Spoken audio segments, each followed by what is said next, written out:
ISPCS के study platform पे आप सभी का एक बार फिर से स्वागत है।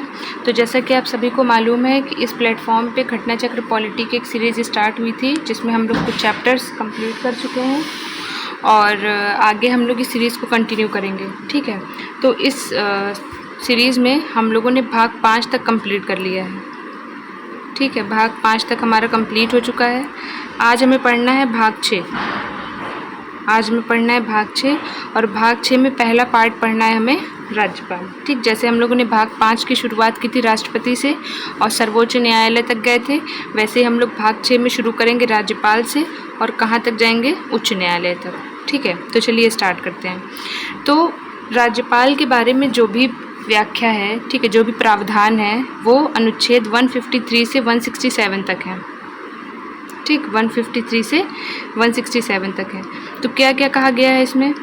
153 में ये कहा गया है, आर्टिकल 153 में, कि प्रत्येक राज्य के लिए एक राज्यपाल होगा। ठीक, लेकिन इसको संशोधित किया गया 7वें संविधान संशोधन अधिनियम 1956 में, और ये कहा गया कि एक ही व्यक्ति 2 या 2 से अधिक राज्यों का राज्यपाल, मतलब पहले ये कहा गया था कि हर एक राज्य के लिए एक राज्यपाल होगा।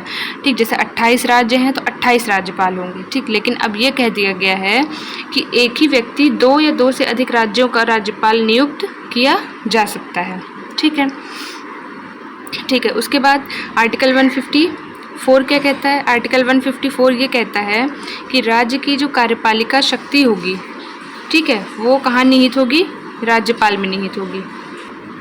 राज्यपाल में निहित होगी। ठीक है, जैसे हम लोगों ने राष्ट्रपति के बारे में, तो आप एक बार ये करिएगा कि राज्यपाल पढ़ने से पहले एक बार राष्ट्रपति पढ़ लीजिएगा। ठीक, उसके बाद राज्यपाल पढ़िएगा, जिससे आपको चीज़ों को याद करने में हेल्प मिले।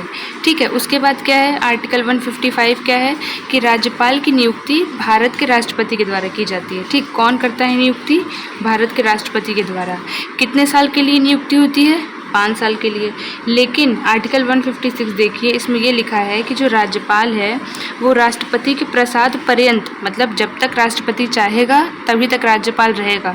ठीक, मतलब राष्ट्रपति जब चाहे राज्यपाल को हटा सकता है, लेकिन तब भी पदावधि कितनी है? 5 वर्ष की, और 5 वर्ष से पहले भी उसको हटाया जा सकता है। ठीक, फिर 156 का 2 क्या कहता है कि राज्यपाल किसको अपना त्यागपत्र देगा? तो राष्ट्रपति को, मतलब नियुक्ति भी राष्ट्रपति के द्वारा, हटाया भी जा सकता है राष्ट्रपति के द्वारा, और त्यागपत्र भी राष्ट्रपति को। फिर 157, आर्टिकल 157 में ये कहा गया है योग्यताएं, क्या क्या योग्यताएं होनी चाहिए। तो पहली योग्यता ये है कि वो भारत का नागरिक हो, और दूसरी योग्यता ये है कि 35 वर्ष की आयु पूरी कर चुका हो। ठीक, आर्टिकल 166, इसमें क्या कहा गया है कि राज्य सरकार के सभी जो कार्यकारी कार्य होंगे वो राज्यपाल के नाम से होंगे। जैसे केंद्र सरकार के सारे काम राष्ट्रपति के नाम से किए जाएंगे, वैसे राज्य सरकार के राज्यपाल के नाम से। उसके बाद नेक्स्ट है कि राज्यपाल को जो भी वेतन, भत्ता और बाकी जो उसके एक्सपेंसेस होंगे वो सारे कहाँ पर? राज्य के संचित निधि पर भारित होंगे।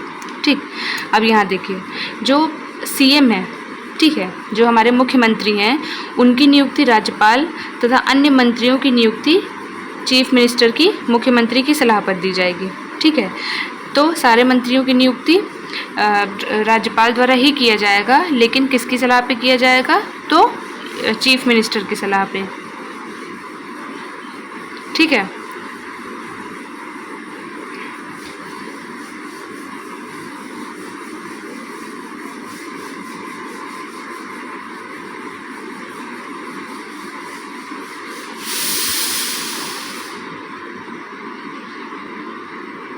चीफ मिनिस्टर की सलाह पे किया जाएगा। उसके बाद संघ राज्य क्षेत्र दिल्ली के जो CM हैं, उनकी नियुक्ति किसके द्वारा की जाएगी? तो राष्ट्रपति के द्वारा की जाएगी। ठीक है, अब आगे अगर हम लोग देखें तो राज्य विधानसभा के जो सत्र हैं उसको बुलाने, सत्रावसान या विघटन का अधिकार किसको होता है? राज्यपाल को होता है। ठीक, जैसे राष्ट्रपति था वैसे राज्यपाल। ये वाली लाइन देखिए कि देखिए, राज्य विधान परिषद में सदस्य होते हैं, तो उन कुल सदस्यों के 1/6 भाग को नामित करने का अधिकार किसका होता है? राज्यपाल का।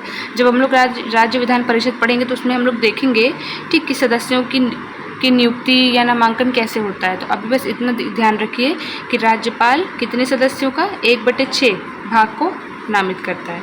फिर नेक्स्ट है, और किसकी किसकी नियुक्ति राज्यपाल के द्वारा की जाती है? तो महाधिवक्ता। ठीक। महाधिवक्ता की नियुक्ति भी किसके द्वारा की जाती है? राज्यपाल के द्वारा की जाती है। ठीक है, इसका आर्टिकल है 165।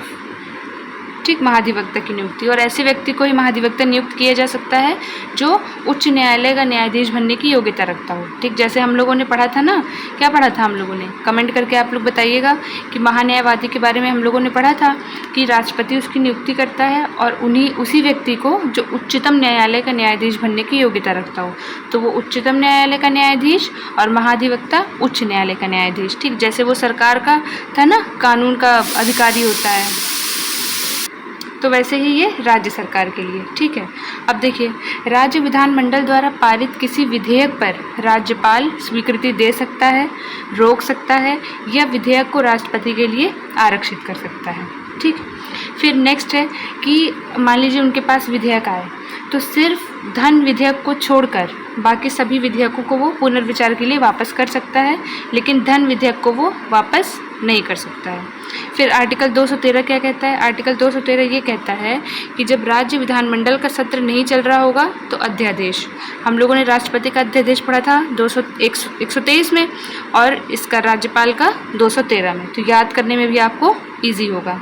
ठीक, फिर आर्टिकल 161 क्या कहता है कि अपराध के लिए दंड को क्षमा, प्रविलंबन, विराम या लघुकरण का आदेश दे सकता है, बस मृत्यु दंड को माफ़ नहीं कर सकता। ठीक, हम लोगों ने देखा था ना कि जो राष्ट्रपति है वो मृत्यु दंड को क्षमा कर सकता है। ठीक, लेकिन राज्यपाल मृत्यु दंड को क्षमा नहीं कर सकता। ठीक, तो ये था सारा राज्यपाल के बारे में। अच्छा, भारत की जो पहली महिला राज्यपाल थी वो कौन थी? तो श्रीमती सरोजनी नायडू जी थी। ठीक, तो ये आपका था राज्यपाल के बारे में। इनमें आपको बहुत सारी चीज़ें नहीं पढ़नी है। बाकी जैसे जैसे हम लोग आगे पढ़ते जाएंगे, जैसे हम लोग जब मुख्यमंत्री पढ़ेंगे या विधानसभा, विधान परिषद, तो वहाँ और भी जो भी चीज़ें इनसे रिलेटेड होंगी वो सारी चीज़ें आपको वहाँ पे बताई जाएंगी। तो पढ़ते रहिए, प्रैक्टिस करते रहिए और टेस्ट सॉल्व करते रहिए।